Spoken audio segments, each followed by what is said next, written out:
Bienvenidos a otra edición del podcast de Nos van a oír. Hoy hablaremos del conflicto que hay en las escuelas infantiles y la importancia que tiene dentro de la sociedad. Muchas veces compañeros y compañeras de la universidad me decían ¿y qué hace Comisiones Obreras para paliar esa situación que vivimos de la inflación, de la crisis del COVID y de la precariedad en general, ¿no?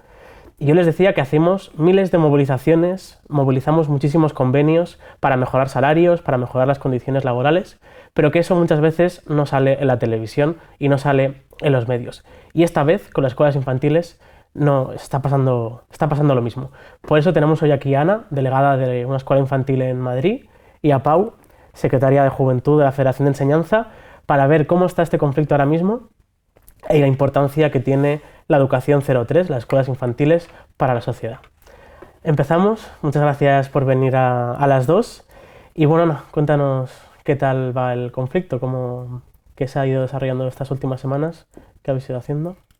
Pues de momento hemos tenido 2 jornadas de huelga con sus correspondientes movilizaciones. Luego también tuvimos una a nivel estatal el sábado, que vinieron compañeras de toda España, de diferentes escuelas, y parece que está habiendo bastante seguimiento de las huelgas, aunque todavía nos quedan 2. Estamos esperando a ver cómo acaba esta situación. Muy bien. Y un poco por qué os movilizáis, Pues tenemos el convenio bloqueado desde 2021, bloqueado a nivel salario, condiciones, etcétera. Entonces estamos esperando a que sigan negociando, porque sí que hay mesas negociadoras, pero no avanza la negociación ni se acaba de firmar ningún convenio. Una de las cosas que se está negociando es la incapacidad temporal, las bajas que tenemos las trabajadoras de las escuelas infantiles, y es una de las cosas que no queremos que se queden estancadas. ¿Qué es lo que ocurre con las bajas? A día de hoy tenemos el 100% cubierto si tenemos cualquier baja, y una de las cosas que se están negociando es que no se paguen estas bajas hasta a partir de X días, que se pague lo mínimo imprescindible, lo de la seguridad social. Entonces creemos que es importante que esto no vuelva para atrás, que toda la firma del convenio sea para adelante, no para atrás. ¿Y tiene alguna particularidad para que esto sea importante para vuestro sector, para vuestro convenio? Hombre, es verdad que nosotras trabajamos con población que tiene mucho virus, virus de corta duración. Entonces, si nos quitan las incapacidades temporales, las bajas de corta duración, acabamos perdiendo a la larga bastante, bueno, a la larga y a la corta, acabamos perdiendo dinero y salud. Veíamos antes, hablando un poco del tema, que es un sector ¿no? con dificultades para la sindicación, ¿no? Cuéntanos un poco, Pau, ¿por qué es esto? Sí, bueno, esto básicamente es por la gran feminización del sector, que al final acaba significando que es un sector muy precario. ¿Por qué? Porque, bueno, con esto de, como sois mujeres, tenéis ya la vocación esta de cuidar, ya lo tenéis todo encaminado hacia eso, por tanto, pues se hace este tipo de chantaje de oye, no hagas la huelga, porque claro, ¿cómo vas a dejar a los niños solos? ¿O cómo vas a hacer que las familias tengan que ocuparse de este menor? ¿O vas a dejar a tu compañera sola, que hablábamos antes, que le ha ocurrido a Ana? Se juega un poco a este chantaje con las mujeres de bueno, tú estás hecha para cuidar a estas criaturas, ¿cómo te vas a dedicar a ir por ahí a hacer tu huelga y tal? Además es importante lo de la sindicación, porque lo que está pasando con este convenio es que nosotras como comisiones obreras pues estamos haciendo movilizaciones y demás con las trabajadoras, pero luego a la hora de negociar el problema es que el resto de sindicatos de la mesa tiene más fuerza que nosotras, entonces sí que necesitamos que en las escuelas pues se haga este empuje. Muy bien. Muy bien, no sé si quieres comentar algo más de las reivindicaciones del convenio, el tema salarial, cómo está.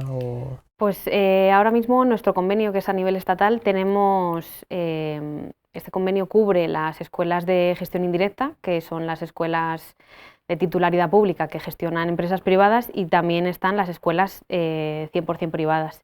Es verdad que cada cada una de estas escuelas tiene una tabla salarial y, por ejemplo, las escuelas de gestión privada, 100% privada, tienen un salario ahora mismo por debajo del salario mínimo interprofesional, entonces creemos que habrá que... 1.028 euros. 1.028 euros, justamente. Creemos que es importante no solo por llegar al salario mínimo interprofesional, sino por cubrir la responsabilidad que realmente tenemos, que no vemos que esté acorde la responsabilidad con el salario que tenemos. También comentas que en este convenio hay otras categorías, ¿no? Como... Sí, hay varias categorías, es verdad que están la categoría de maestros, la categoría de educadores, de auxiliar, que no hay ahora mismo unos estudios como tal de auxiliar. Luego es verdad que dentro del el convenio está también el sector servicios, que es limpieza, cocina, que también tienen un salario bastante ajustado al trabajo que hacen. A nivel de condiciones, ¿qué más problemáticas se podrían mejorar de este sector? Pues yo creo que son importantes las ratios en las aulas. Es importante también porque, por ejemplo, en Madrid el ayuntamiento tiene, las escuelas de gestión indirecta tienen pareja educativa, entonces somos 2 educadoras o 2 maestras para todo el aula, y el resto de escuelas no lo tiene. Creo que es importante también bajar las ratios, porque en ocasiones, si ya siendo en pareja, tener a 16 niños o niñas es una pasada, tener a una sola 20, como por ejemplo es la ratio de la Comunidad de Madrid, es inhumano. Una 20. Una educadora para 20 niños de 2-3 años. Sí, es que estamos hablando de bebés. O sea, sí, ya muchas veces, sobre todo en la ficción y todo esto, en las series que salen muchas veces esto de familias sobrepasadas porque tienen un bebé o 2. O sea, lo que se le hace a estas educadoras es, sobre todo también por lo que hablabas de la IT, de las bajas y demás, o sea, el nivel de estrés que manejan estas profesionales es elevadísimo. Por supuesto, si ya no están, los constipados son visibles y ya no se consideran pues un problema laboral, de salud laboral, ya no hablemos del estrés que tendrán estas profesionales, o sea, eso debe ser. ¿Crees que la gente se quema de trabajar en el sector? Sí. A cabo del tiempo. Sí, de hecho hay gente que acaba dejando lo que ha sido su vocación porque no podemos hacerlo lo mejor que nos gustaría. Al final tú quieres dar el mejor trato tanto a las criaturas, a los niños, a las niñas, como a las familias, y no puedes. Y al final ya no es solo por el salario, sino por las condiciones. Estamos toda la jornada en el aula, no tenemos tiempo para preparar informes, para preparar tutorías, para preparar material, eso lo tenemos que hacer de casa. ¿Hacéis a la semana? Tenemos 38 horas, la jornada de 38 horas y... Lectivas. Lectivas, y son 100% lectivas. Entonces... Eso para educación es una locura. Sí, no, a eso hay que añadirle las tutorías, la preparación, los informes, las reuniones que tengáis en el centro. El otro día estaba viendo los convenios y ahora que se habla mucho de la jornada, ¿no? De la reducción de jornada, veía los convenios. En educación la jornada media está por debajo de las 35-34 horas, porque es un sector en el que cuando estás pues te desgasta mucho, ¿no? Las ratios y lo que haces, y me parece una locura que tengáis 38 horas con el tipo de alumnado que tenéis, que además pues tiene una atención permanente, ¿no? Imagino. Sí, estamos todo el rato pendientes de que sobreviva. Sí, yo creo que es también uno de los problemas para movilizar el sector, que tampoco, o sea, tampoco hay que culpar a las profesionales que están ahí de la dificultad para movilizarse, porque es que es totalmente normal. O sea, unas personas que cuando van a trabajar tienen que cuidar a ese nivel a esas vidas durante esas horas y recibiendo un salario tan mínimo, o sea, muchas veces no se pueden permitir, después de esa jornada laboral y cobrando eso, pues igual todas no se pueden permitir hacer un día de huelga, porque si cobras 1.028 euros al mes, un día de huelga supone mucho dinero. Yo tengo una pregunta. En las privadas, si la ratio es 1,20 y tienes que ir al baño, ¿qué haces? Es verdad que hay algunas que tienen una figura de apoyo que suele apoyar a una figura para 2 aulas, y pues llamas a una compañera y que te cubra un segundo, o te aguantas o incluso usas el baño de los pequeños. Ya. Qué locura, la verdad, que las profesionales en este caso, porque es un sector muy feminizado, tengan que tener estas condiciones cuando luego además, pues como sociedad queremos que nuestros hijos e hijas estén bien, ¿no? Un poco también quería que hablásemos sobre la importancia del 0 a 3, ¿no? Tanto a nivel de conciliación de las familias, que no, nosotras siempre lo decís, ¿no? Que no guardáis y no hay que plantearlo únicamente así, pero también a nivel pedagógico, porque es importante este sector. Pues es verdad que esta es una etapa educativa, que a nivel social todavía tiene esa visión de que es asistencial, que es una guardería, y es más, ahora somos en escuelas infantiles, no guardamos, educamos, y vemos que es muy importante el 0-3 porque es cuando empieza todo el desarrollo. Si no se ven cubiertas todas sus necesidades en los periodos más tempranos, luego es más posible que no se desarrollen con todas sus capacidades. Luego también es una etapa muy vulnerable, entonces estamos muy pendientes de futuras necesidades educativas y por eso es importante que estén en escuela. Luego a nivel socialización, a nivel rutinas, autonomía, todo eso... Claro, esto además ha salido mucho ahora con todo el tema del COVID y demás, que estuvimos negociando muchísimos ERTEs en escuelas infantiles, y luego tenías a trabajadoras que estaban en el ERTE cobrando lo mínimo porque la escuela no quería, sobre todo en el caso de las privadas, no quería completar de ninguna forma esto, pero aún así se les exigía a las educadoras que pues pasaran vídeos a las familias, hicieran actividades y demás, porque las familias en su casa estaban viendo que pues que al final se va quedando atrás esa persona que está en casa, que no socializa, que no va aprendiendo, que al final necesita esa estimulación educativa que se hace en las escuelas infantiles. O sea, que son imprescindibles, pero les pagamos poco más del SMI, ¿no? Totalmente. Efectivamente. Muy bien. ¿Y cuál es el estado un poco de este tramo educativo a nivel de privatización? Si hay plazas, no hay plazas, ¿se lo toma en serio la administración? Bueno, sobre todo, ahora sí que es verdad que socialmente ha empezado a entrar un poco más el tema en conversaciones de la gente, y sí que se empieza a pedir mucho la gratuidad de las escuelas.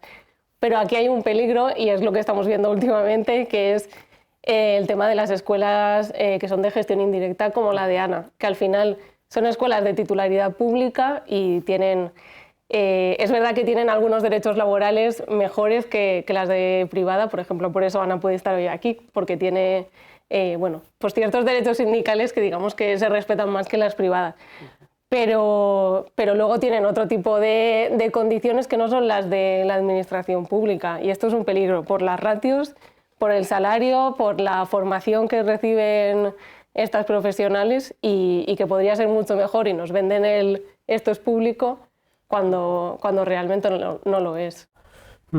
Sí, luego también al final las empresas tienen facilidad para despedir, y en algunos casos también lo que hacen es que despiden en julio y te vuelven a contratar en septiembre, y luego también contratan a muchas maestras con contratos de técnico bajando su categoría profesional. Entonces yo creo que eso a nivel público no pasa. De las categorías profesionales es una cosa que yo creo que tanto el sindicato como la Inspección de Trabajo se tiene que poner a ello, porque pasa en muchísimos sectores, en este comentado, pero también pasa, por ejemplo, en vez de camarero es siempre auxiliar de camarero, cocinero auxiliar de cocinero, y por ahí nos quitan una cantidad de dinero ingente, así que si eres joven y eres auxiliar te animo a que acudas a tu sindicato y que hables con la Inspección de Trabajo también. ¿Y a nivel de plazas hay suficientes, no hay suficientes? Es verdad que faltan plazas. Se siguen abriendo escuelas que ahora se están abriendo dentro de los colegios, que nosotras las educadoras vemos que es una salvajada que haya bebés de 4 o 6 meses en un colegio con niños de 10 y 12 años. Pero aunque se sigan abriendo, no hay plazas públicas suficientes, mucha gente se queda fuera y al final tienes que pagar una escuela privada con todo lo que eso conlleva, que es un precio bastante alto. ¿Cuánto puede costar más o menos una privada? Pues puede rondar los 500 euros la plaza normal y luego si tienes que añadir horarios ampliados, desayunos, meriendas, se incrementa bastante el precio No es en muy las privadas. asequible. Claro, contando que luego la educadora de eso percibe 1.028, o sea, que es mínimo. Que a mí también es una de las cosas que más me sorprende de este sector, o sea, que una persona que quiere montar una empresa, lo que se le ocurra, sea montar una escuela infantil y meter a 20 bebés con una profesional, me parece, o sea, me parece ya el extremo de intentar sacar el máximo beneficio de una cosa que debería estar blindadísima como derecho y como, no sé, me parece súper heavy en el caso de las escuelas infantiles. Ujú. ¿Creéis que la educación tendría que ser un negocio? ¿No? Hombre, ¿tú qué crees, Adri? Que no, que no. No, obviamente no. No era al hilo de lo que decía. Sí, por eso, o sea, que se llega a ese extremo de, pues hasta en el tema de las privadas se ve mucho, en vez de contratar a una cocinera, que las cocineras de las escuelas infantiles también estarían dentro de este convenio, por ejemplo, en vez de contratar a una cocinera que sepa cómo lo tiene que hacer, que sepa qué menú tiene que haber para que tenga su calidad y tal, pues voy a poner a un técnico que a la vez me va a estar controlando el tema de la comida, que me va a limpiar la clase y que me va a cuidar a todas las criaturas mientras están haciendo la siesta, mientras hace 50 cosas más. Es que pocas cosas pasan para cómo están las escuelas. ¿Y por qué pasan estas pocas cosas? Porque al final las educadoras están soportando sobre sus hombros todo el estrés que conlleva eso. O sea, de verdad un llamamiento a las familias a que se pongan en el lugar de estas trabajadoras. Y estoy segura de que cualquier familia sabe cuál es el estrés de tener un bebé en casa. Que se imaginen tener 20 en un aula durante 5 días a la semana, esas horas, y haciendo todas estas cosas a la vez. O sea. Limpiar, cocinar y estar con los... Sí, luego hacer informes, preparar propuestas. Es verdad que creo que también tendría que haber un currículo común para las escuelas infantiles, que al final las privadas tienen proyectos propios que a lo mejor no son los que favorecen mejor el desarrollo de los niños y las niñas. Entonces debería haber ahí también una legislación importante. Sí, en este tema estamos muy, muy atrás aún, también porque en esta etapa, como venimos de unos años en los que se ha concebido que la educación era para formar a gente que luego trabaje, esta etapa no era nada importante, porque simplemente era para guardar a las hijas de los trabajadores. O sea, vais dejando aquí a los bebés y el resto a trabajar. Ahora que ya socialmente se está empezando a entender que es una etapa importante y demás, yo creo que llegaremos a ese punto, pero claro, como no se ve tan cerca de que vas a trabajar, no. Yo creo que esto que estamos hablando, ¿no?, de cómo el Estado y la sociedad se toma la educación en esa etapa de 0-3, creo que no es una cuestión únicamente que ocurra con esta etapa, sino que en general los cuidados pues están feminizados, están precarizados y que como sociedad pagamos a un universitario, un profesor universitario mucho dinero y quizá es correcto y no hay que ir a ver por qué el otro cobra más, pero condenamos a la precariedad, ¿no?, a mujeres sobre todo, pues a la gente que nos cuida, ¿no?, cuando más vulnerables somos, que es en la educación, o sea, en la edad temprana y en la vejez, que cuando más responsabilidad tienen las personas que cuidan, menos se les paga, ¿no? Yo creo que es una cuestión que es curiosa. No sé si queréis comentar algo de la feminización de los cuidados. Sí, justamente antes que estábamos hablando, Ana y yo, de que en sus escuelas habían negociado hacía poco un plan de igualdad. Y esto me ha recordado a que muchas veces la brecha salarial no tiene tanto que ver con el salario en sí, sino que se premian ciertas cosas que hacen los hombres, como por ejemplo pues hacer un trabajo pesado que físicamente es difícil, y no se premian salarialmente cosas que estructuralmente o por educación hacen más las mujeres, como atención al público y demás. Y creo que es una de las cosas que pasa justamente en la educación que comentabas. Se ha premiado mucho más tener una titulación elevada, como puede ser un máster o demás, que, por ejemplo, lo que pasa en la ESO y en primaria es justamente esto. Las maestras y maestros de primaria que tienen una carrera universitaria, un grado, tienen una titulación inferior a la gente que trabaja en la ESO, porque la gente que trabaja en la ESO se ha sacado un máster. Entonces, la gente que trabaja en la ESO cobra más que los de primaria. ¿Quién tiene más responsabilidad o en qué nivel está cada uno? Pues, por desgracia, se ha premiado ese tipo de titulación, la titulación universitaria, más que pues, justamente el tener el cuidado de poder cambiar los pañales, al final le estás dando comida, estás cuidando de bebés, estás durmiéndolos, estás, no sé. Vinculando también, porque al final es un trabajo que requiere una calidez humana, porque Sí, claro, estás trabajando con personas pequeñas, que su manera de relacionarse al final muchas veces es a través de ese vínculo. Y como comentaba antes Pau, se tira mucho de eso, de que las mujeres al final tenemos un vínculo con nuestro trabajo que nos va a hacer que al final tiremos más de echar más horas y no cobrarlas, o de no hacer huelga porque dejas tiradas a las familias o dejas tiradas a las niñas y los niños, y se juega un poco con eso, porque al final las mujeres en los cuidados va como un poco vinculado, y al final es eso, es verdad que es una etapa que requiere muchos cuidados, pero también es una etapa educativa, y como tal creo que debería valorarse como etapa educativa y no como meramente cuidados. Y por eso también creemos que debería haber más hombres trabajando en escuelas infantiles. ¿Estudiaste para estar en la escuela infantil? Yo estudié técnico superior de educación infantil. Es verdad que tengo otra titulación, pero me contrataron por técnico. ¿Cuántos compañeros había en tu clase de...? El primer año había 3 compañeros, a lo mejor éramos 30 chicas y 3 compañeros, el segundo ya fueron menos. Ya. Pero luego los directores y demás. Efectivamente, en otras escuelas la figura, si hay un hombre en la escuela, suele ser una figura de poder, como es el director, o mantenimiento también. Claro, por supuesto. Para subir a una escalera o arreglar algo, ahí ya. Sí. Decías que muchas veces la gente se va, ¿no?, por estas condiciones. Sí, es verdad que al final sales del ciclo, sales de la carrera con muchas ganas de trabajar y de cambiar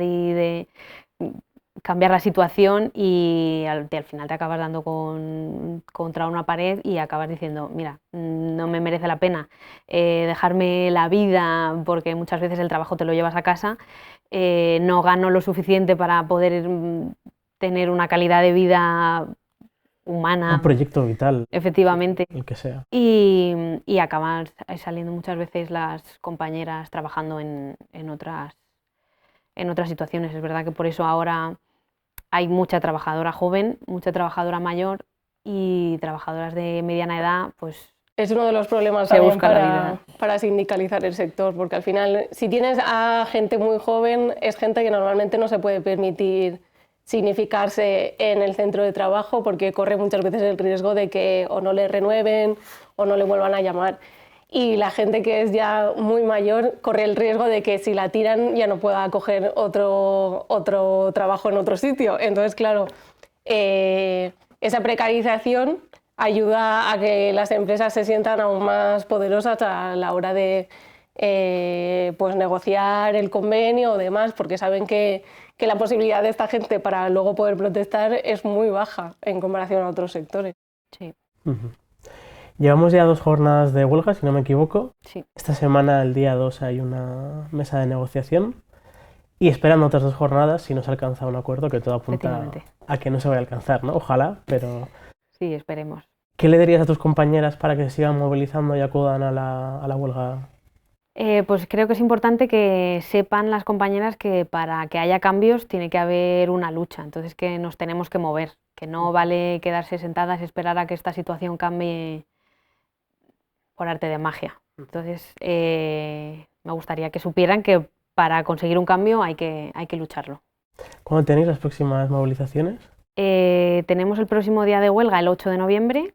Estamos a la espera de que haya otra concentración, y el 15 de noviembre tenemos de momento la última, pero valoramos también que si no avanza la situación se pueda llegar a una huelga indefinida. Muy bien. ¿Tú, Pau, qué le dirías a todos y todas las jóvenes del sector de la enseñanza para que se movilicen?